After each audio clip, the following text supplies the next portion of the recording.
Okay, good Monday morning. We'll see how this goes. Recording outside. Today and in the coming weeks, I'm going to release an interview and discussion series with 4 amazing developers that I had the pleasure of interviewing at Nordic.js, which is one of the best conferences in Europe. Every single year, Nordic.js ticket sells out in hours. The bar for speaking there is very high. And of all the speakers there, I have selected 4, which I've interviewed for you.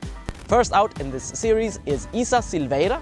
She is a backend engineer, frontend engineer, and a data scientist. I'm gonna adjust the ISO a bit up because it's getting darker. She has built software for world-class organizations like Stanford University, Planned Parenthood, and Banco Votorantim, I believe it's pronounced. It's a big bank in Brazil. Prior to that, she worked with scientific research at COPPE, which is one of Brazil's most prestigious research organizations. Isa talks to me about how to get feedback at work, how to be fearless as a developer and as a team by not getting married to your ideas. I learn what the difference between a hypothesis and a heuristic is. And in general, we talk a lot about the value of having an experimental mindset. I had such a fucking blast doing this first developer discussion for Fun Function, and I could not have hoped for a better first guest. I am MPJ, you are watching Fun Function, and this is a developer discussion with Isa Silveira. So professional. Yeah, absolutely. There's just one So quick David question with your Letterman. camera. Yep. Is it okay that it's blinking 999 here when it's recording? I know, yeah. Okay. I've never looked at that display. All right. Cool. It's probably fine. Let's just hope for the best. I feel like I'm starting YouTubing again. Oh, that's really nice. Yeah. I'm so happy that you agreed to do this because we've been procrastinating on doing interviews and doing collabs for so long. Yeah. It's like so comfortable to be in your little... Comfort zone, yeah. That is really something. And I think, like, especially for you, you've been doing Fun Function for a while, Yeah. and that you just have to innovate. Otherwise, you will Yes. feel bored. Like, I tried doing that in my job, but it's really tough because there goes a small rant. I think that, like, front-end development so far, like, it has reached a very comfortable plateau for everyone. Yeah. And I feel like I've been doing the same fucking shit for the past 3 years. And that really annoys me. I'm like, oh my God, okay, what do I do? So I've been playing around with other stuff like machine learning. Yeah. In what way do you feel like front-end development has plateaued? During, like, when you started learning it, was it like, did you feel like the field was actually moving somewhere? Like... Yeah, I felt like, especially because I came from the backend. So I came from a completely different scenario. Like I did computer science at a university in Rio. And that is completely different. Like you just get shit tons of theory, and that's it. And then I started doing backend development, and that was fine. Like doing Java, okay, we're right, fuck. But then I just started really getting into the whole like view layer and stuff. And I mean, at the beginning, it really felt like people had room to innovate. Yeah. And then when the whole framework started popping out, like React and Vue and blah blah. People just try to seek for like absolute truths within what already exists, rather than trying to like, what if I create a new concept? What if I like dare doing something that's not like in a boilerplate? And that's what's like keeping me very bored. People are trying to reach what you mentioned as an absolute truth, like the optimal way of doing development. Yeah. Someone that told stories about how it was like in the early days of Silicon Valley, because at that time there was no such thing as studying computer science. Yeah. It was basically just people that the people that got into it were physics majors. Yeah, and math people. Yeah, so everybody was just like, how do we do this? And like do all kinds of weird shit. So there was so much innovation going on around that time. It's just ludicrous how much of the things that we do today was invented back then. Yes. And same thing like with React and stuff. Just people like finding some old paper and then they do a framework and everybody's like, wow, this new That's thing. the thing, yeah. And they're always trying to choose what's a new thing. Like, oh my God, why do you fucking try to fit into boxes when you could be so much more? And I think it's really funny because people talk about functional programming like it's the coolest shit, but that shit exists ever since like 1950. It's so old. Jesus fucking Christ, yeah, but the thing is that there was no messiah like presenting functional programming as a choice. Nope. Our field is very, very new if you think about it, but at the same time, there's just so many stuff that people already did before and people just forget. Oh, we have this very cool model that fits into our problems, and that's what's, I'm a little bit frustrated about that. All right. And the a report from technology department. We're running, Yeah, right. so everything is All right. just going to reboot this one. Oh, I wrote some questions over there, but they haven't synced. Hang on. Do like this. It's very hard. I'm used to it. Yeah, no, we're not. I'm from Brazil. And especially like Rio. Rio is David, really it's warm. okay to breathe. It's hard. Do you want me to do this for you? I feel like you need more than I do. So it feels like it isn't really needed with you, but I just figure like I want to start with a warm-up question, which is basically like I figured that the people like the interview needs to start talking. So I want to ask like, what is a typical workday? Yeah, it's usually my workday it really depends on a project because there's where I work at, which is Work & Co. We have an office in New York, some offices in the USA, and some offices in Brazil. So depending on the project, it means that I could be working with people in a different office. So that means like the interaction is almost like remote work. You just have to talk to people through Slack and stuff. And like usually there's a synchronicity to the whole communication because you have to like make sure that all the informations are available on Slack or either GitHub or Trello, whatever. So usually I just see whatever it is because especially on the first parts of a project, we have to make a lot of decisions in teams. So like you can't really decide. So that is really complicated because you have to really simulate conversation. And some people aren't that used to that, especially because of the cultural differences. And that is very funny because that's when you start feeling like, okay, should I say this? Should I propose this? Should I propose a solution? Because Do you have an example of that, like a common cultural inertia between your offices? yeah, totally. It's usually very vivid when we have retrospectives, like project retrospectives. Brazilians are usually very like straight to the point, but they also don't want to sort of hurt the person, so they go round and round and round and round until they say what they actually wanted to say, which is like, oh, I think you're great and blah, blah, blah, but I think you could get better at this thing. And as from Americans, it's usually, I think you fucked up in this and this and this. It's usually very straight to the point, and that sort of cultural differences usually, like, sometimes get in the way. It's not that big because so at some point in the company you just start knowing the people. But at some point it really creates these awkward situations where you don't know, like, is a person have a personal problem with me or is it just the opinion? I did not know that Brazilians were like that. There's actually research on this that ranks different cultures on this scale of directness. And I read it in the context of this plane crash with the Korean Airlines, I believe. Oh, yeah. And they have like this to the extreme side. There's so many layers of it. You can't really give like this. Oh yeah, I think you fucked up. So it's in a crisis situation. It's hard in Korean, from what I read, to say that, oh, we're about to crash.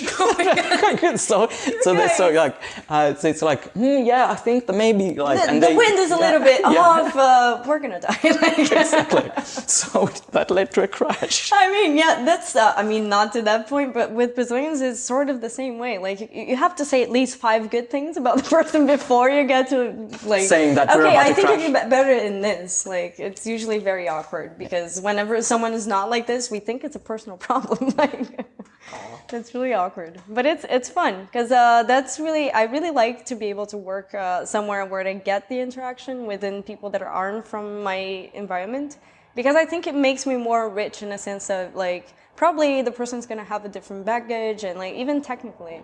The sort of resources that you have to learn in America or the countries are really not what we have in Brazil. So it's always nice to like switch and share and exchange stuff, and even culturally. But it eventually creates those situations. So how did you get started in development? Like from the first time, like what's the spark? It was actually funny because I never had a dream of being a developer in the first place. It was all like sort of a serendipity because I didn't know what to do. Back then I was 13.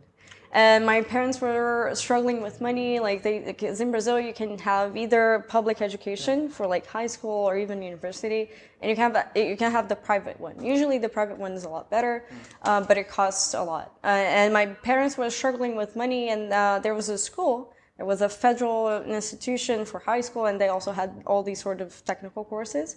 And my mom was just like, "Well, I think you should apply." Like, and I was like at that phase, and I don't want it. Like, I want to be with my friends and blah blah. But I did take the test and I passed, and I had to choose a course. And there was like several options. But at this point, you hadn't done any I had programming. no idea. No, I didn't even know what code was. Like, I chose informatics because, like, my thinking at the time was, oh, I really like computers. Like, I like going through the web. And I had no idea what the course was. I thought it was going to be like computer maintenance or some sort of that. But it wasn't. It was like very deep dive into programming, and I started learning C. Back then I was 14. But I just fell in love with it. Like, it was completely dumb luck, but I just fell in love with it. So I just continued after the technical course. After I graduated, I got into the university in Rio, and but later on I eventually quit, and I started to work with a front-end developer. But before that I used to work a lot with the backend, which is how I started like working. That was what kept me going into like developing projects. I even worked for a research lab in Brazil, also doing stuff with machine learning, NLP. Yeah, talk a little bit about that. You started out in research, but at that time you did have a software development background. Yeah. And then you got into research. Why was that, and why did you move from that? Actually, I always liked the idea of doing something that's practical, because when you're in a course, like you're enrolled in a course, usually you have shitloads of theory, but you can never actually apply that to anything. And I always wanted that like contact with someone that I could actually experience and see going. Back then in UFRJ, it was also a really big university for research, because they have a very big research lab. It's really like respected in Brazil. So I just thought, like, yeah, I should try working there, especially because I didn't even know which way to programming I wanted to go. So I thought, like, yeah, by diving deep into research, maybe I can figure that out a little bit easier. Obviously, it wasn't the way it went. I didn't kept in research for a long time, but I think it really opened my eyes to some things. Like, because of that, I'm more familiar to some concepts that aren't really from front-end development, but I can totally use that in my studies for machine learning that I do by my own. As a person that has a background in like a proper scientific background, like with empirical data and stuff, what are things that you feel like when you interact with other front-end developers that don't have that background?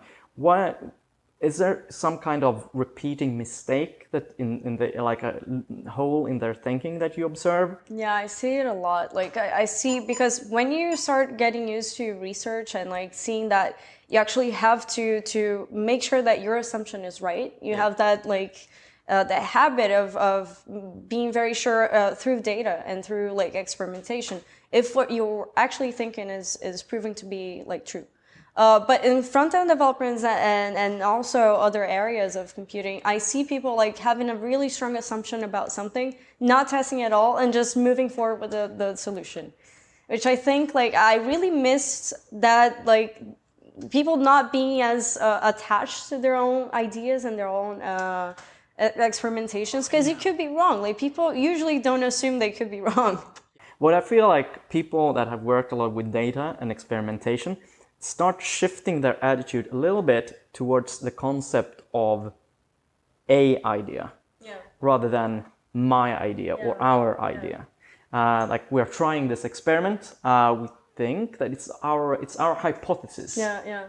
I really miss the idea of heuristics in front-end. How do you mean? Heuristics is like a hypothesis that it could even be wrong or right, but it's your starting point. And that's like, by that heuristic, you can go down a path that you don't know where it'll take you, but that's your initial thought. And people usually take that heuristic, which is like the initial thought, as the final one.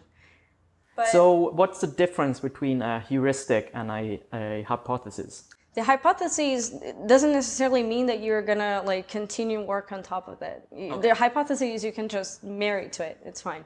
But the heuristics is implied. The word implies it's like a starting problem or a starting idea to something that you don't know yet that might as well just pivot and change figures. What would be an example of that? We use heuristics a lot in machine learning to like, AI is basically the definition of an algorithm that can like sort of improve itself over time. Yes. And most of them work by you giving a heuristic. Like I'm teaching a machine learning algorithm to just learn how to walk in the labyrinth, like to not hit on the walls. So my first heuristic is always turn to the right. So he will keep turning to the right until he's wrong. But then the idea will pivot. Then he'll learn that he can change to the right, to the left, to the front. But you have to have that starting point. Otherwise, like you have no room to grow. And I think it's a metaphor that we can use for different areas of development. And I think one thing that people really don't do a lot, and I really wish to see like more applied, is A/B testing. Because I mean, A/B testing for me is like the application of a heuristic, like something that you think could be like totally working, but you're not the one to tell. Like your users are going to tell. Your conversion rate is going to tell. So by A/B testing, you can get a lot more precision onto, okay, which sort of component are we supposed to do right here? So the A/B testing could be a really good application to that in a front-end context. A/B testing was one of the things that Spotify started doing during I worked there for 5 years, and at the start, like the company very much had the attitude that you talked about, where it was our idea and we just shipped things. I remember this tribe that, which is a big part of the organization, that they had just as their main goal that was given to them by the organization to ship their product. It was like You guys, that's a goal. Exactly. So it didn't really matter if it was successful or anybody used it. It was just like, we were so sure that this shit is gonna save the company that just get it out. Yeah. Like people got really married to this thing. Yeah. And as the years went by, and it took a long time to go to a data-driven company. Spotify was really committed to become a data-driven company. Wow. But even with that commitment, like shifting that attitude and that culture to a experimentation mindset took so long. It's really interesting how people just change in that way. Like they just think about, like the team starts thinking about, people become a bit more relaxed, to be honest. Yeah, obviously, because you don't have the pressure, like the personal pressure of like your idea having to work. Like, yeah. And that, I think that's liberating, but people usually, because of ego, I guess, like a lot of developers are really like into the thought that, okay, my thing has to be perfect, or my thing is going to save millions. Where you can just be wrong, it's fine, people are wrong. And I really miss that like assumption.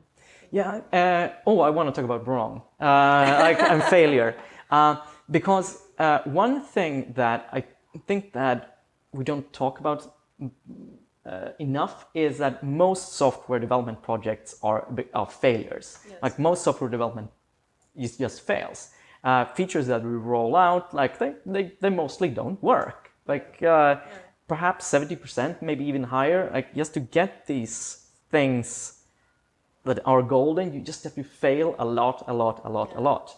Sort of like just exercise. It's you need to get your muscles to a point of failure. And that's where you start to grow, because I mean, I never learned anything about like, just thinking that I was right all the time, because that's where I learned the most, is about failing and like being wrong about stuff and trying something and seeing, okay, maybe that's not the way it intended to be, but I just found out because I was wrong about this other way that I could do stuff. And I think most times people don't value it enough. Like, people are not used to failing in the work environment. People are not used to failing and like shipping something that isn't going to work. And especially when that happens, people usually don't even talk about it. Yeah. Like, okay, how's your project that you were doing? Oh, it's fine, man. Like, why didn't you share your experience? Like, I never see talks at conferences about like something that was a huge failure, but here are the key takeaways.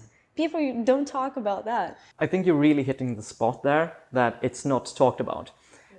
Failures is something like when you have something successful, you share it on Instagram, you share it on Twitter, you do a talk about how successful this thing was. But in reality, the reason why you have the successful thing is probably why you had this long... Because you tried so many times and that didn't work. I think that this is also like basis of imposter syndrome, where people just feel like, oh, they are so successful, they made this successful thing, and it seems like everything they do turns to gold. So I actually have one question where I asked, like, what is a failure or something bad that happened in your career that was only your own fault, like nobody else was to blame? Well, I actually deleted the whole university database once.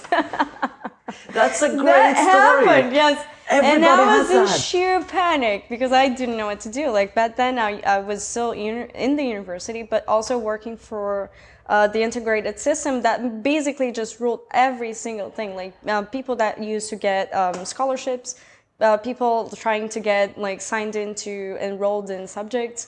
And we took care of just about everything. And the power that we had, especially still being students, and we had a lot of exposition to front-end development and back-end development and DevOps and databases. And obviously you're gonna screw up because like there was some very good and very experienced people also working there. Obviously, otherwise like we would probably go nowhere. But also everybody had a lot of room to experiment and to try new things. And obviously, I didn't know much about database. So I was intending to drop a column. I dropped the whole table. And that was gone. We had to look for a backup for, I don't know, it was like a full day. And we found like a backup that was outdated by 2 days, which weren't that awful. But like we had a lot of angry phone calls and a lot of, okay, I just updated. Why I'm not seeing like the subject that I was enrolled at? And I was like, I screwed up. I'm sorry.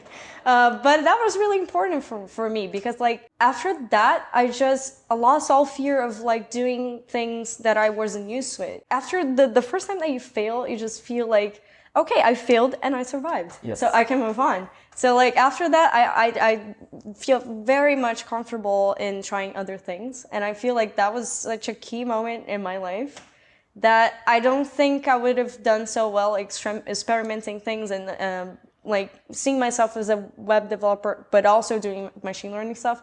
Maybe that wouldn't happen if it weren't for that episode. That is such a great story, partially because it's important that you tell it. It's important to people that are getting started to know that failure is a necessary part of a solid career development. To learn that your armor is so much thicker than you believe. You think that such a thing is going to kill you, but it won't. It won't, and you go through it and you like realize that everything can be worked out. And I think that was the most key takeaway from this situation, that I use it until this day. That was like 5 years ago. And until this day, I still use that idea that, okay, if something's broken, we can fix it. That's what we do. We solve problems. We as developers, our job is to solve problems every day for users, for ourselves. The failure and not being right is an iteration. And development is also a process. Like you have an idea and you iterate over it, and maybe it's going to fail, maybe it's going to be right. But it's never done, like especially when you work in a product.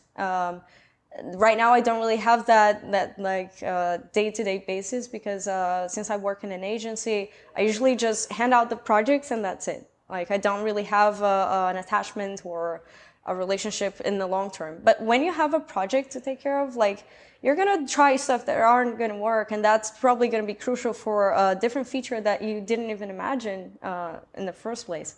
So I think that's super interesting for like developers growing as professionals. So tell me about your talk. We haven't got into that at all. We just completely went off the rails. Okay, in my talk, it was a really fun ride for me to just make that talk, because I just felt like I got used to like a lot closer to a reality in Brazil that I wasn't used to it. And I'm from Brazil. I was born and raised, and I live in Rio to this point. But I'm gonna talk about how by really minding about web performance, we can like completely open up a door to people that don't have access to the same opportunities as we do. And I'm especially going to focus on Brazil, because there's a really different and specific reality over there, which is a huge inequality that goes on in Brazil. Because like in the same city, you can have either like people who have a really good condition in terms of financial stability and stuff, and then at the same time, like just 10 minutes away, there's people who have absolutely no money to eat. And Brazilians have this thing where we are really addicted on the internet. People just use the internet to communicate with just about everyone, or just to learn things. The WhatsApp there is really huge. I mean, basically everyone uses, and like nowadays we have businesses using WhatsApp as a main tool to communicate with their clients, and you just have like, you can schedule dinners with WhatsApp. Like people don't call each other anymore, so everything is very internet based. And I realized by doing all these projects that when you take a look at the analytics to know like what devices or internet connections you're having in your project, in Brazilian projects, I realized that was really like the disparity was amazing, because like you could get people using the latest iPhone at the same time as someone that has like a Moto G3. And that is really chaotic in the terms of web development. Yes, that's very unique, especially because we have that like reality. That's reality of Brazil. It's just like a mirror. Because it's like this every day. If you take a look at the whole society in Brazil, especially the big centers, which are São Paulo and Rio, you can see that every single day. You see people that like eat at the fanciest restaurants and like have the greatest things and travel abroad all the time. And you also have people that like are begging for money or sleeping on the streets. And that is also very much reflected in development and in the digital world. Because of that, after like realizing, okay, this is actually a mirror, this report that I'm seeing, like we have to do something about it. And by not doing something about it, by not like shipping websites that are fast enough, we might as well like be cutting down the opportunities that I had, like to just go online and learn something, because it's our major tool. Like going online and searching things, that's how we learn nowadays. But if we don't have like websites that are fast enough, maybe we're limiting that. Maybe we're limiting how far a person can go because of that. And that's very critical in Brazil, especially because you often have to depend on it to schedule, I mean, very trivial things like getting your ID renewed.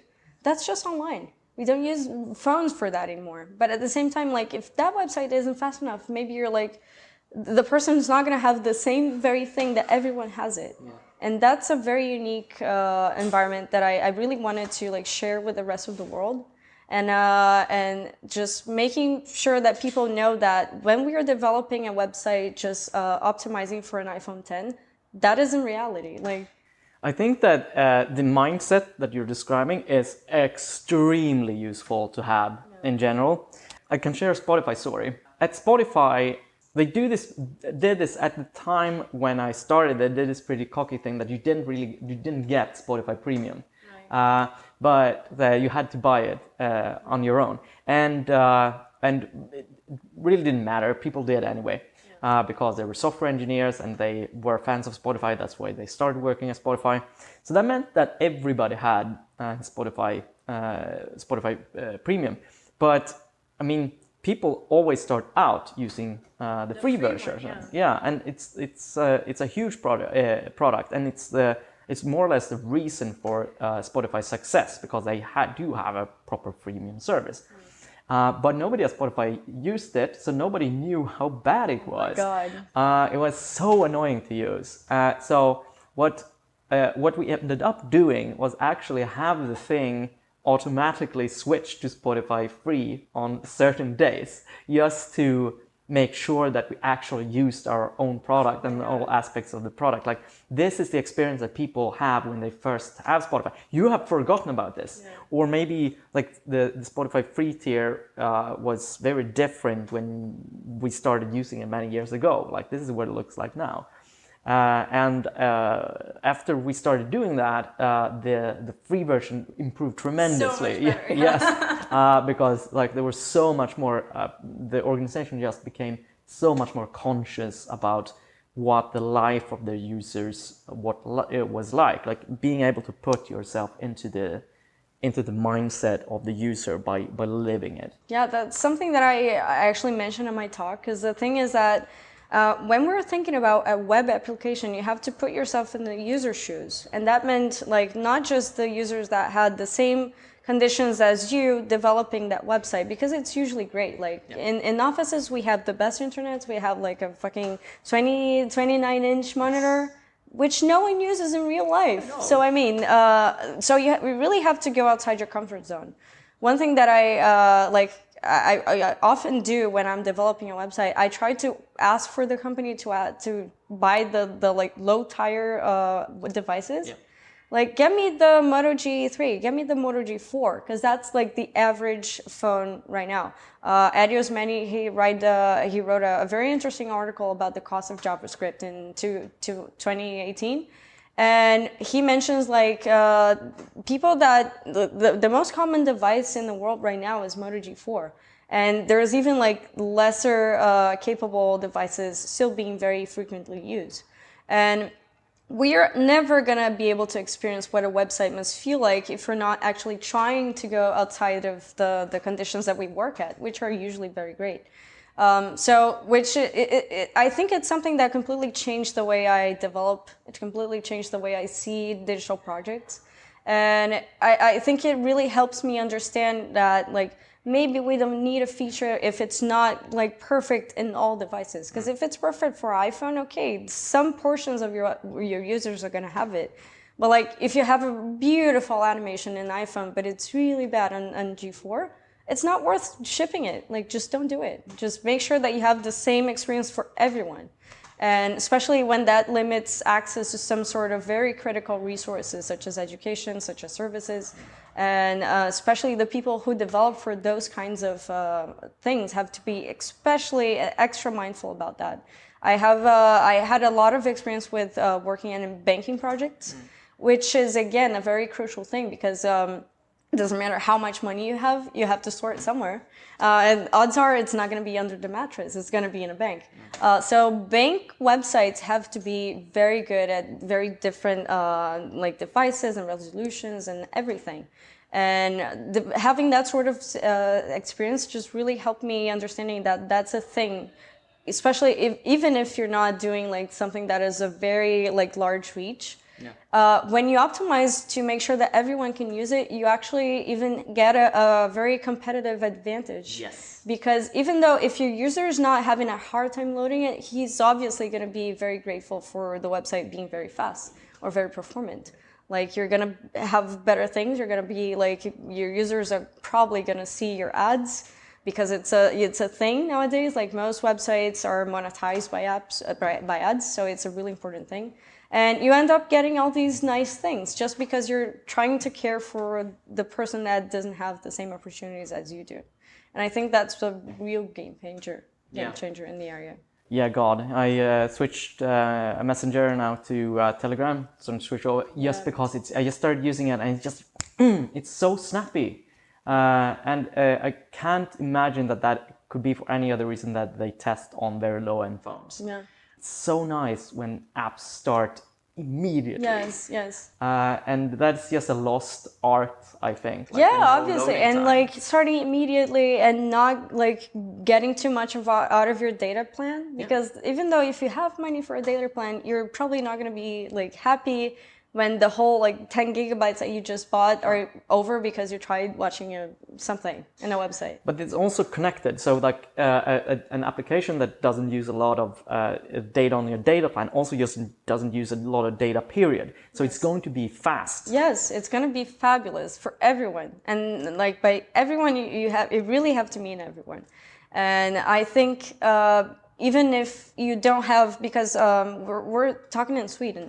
Sweden is probably not a country where people have that problem often, but at the same time, like maybe something that you're developing here is going to be accessed by someone in a very completely different country or context as you are. So it's very important even for someone that is not in that situation. Where can people find you online? Mostly on Twitter. Like, What's your Twitter handle? It's Silveira _bells. Yeah, I will put it here. You have to, yeah. You have to. Especially because it's Portuguese, and I get it, that is tough. All right, brilliant. It has been such a pleasure talking to you. Yeah, Thank I can you say the so same. much for doing this. Thank you for having me, for the invitation. It's really an honor to be here. It's an honor to have you. Oh, thank you. Great job! Whoa! You just nailed this interview. That is it. If you want to follow Isa, oh my god, my leg has fallen asleep. If you want to follow Isa, you can find a link to her Twitter profile in the episode description. You can also find a link to her talk in the episode description as well. The autofocus is screwing up because I don't have enough light anymore. Recording outside is a horrible idea. You have just watched an episode of Fun Function. I release these every Monday morning, 0800 GMT. But you will forget that, so you can subscribe here or you can watch another episode right now by clicking there.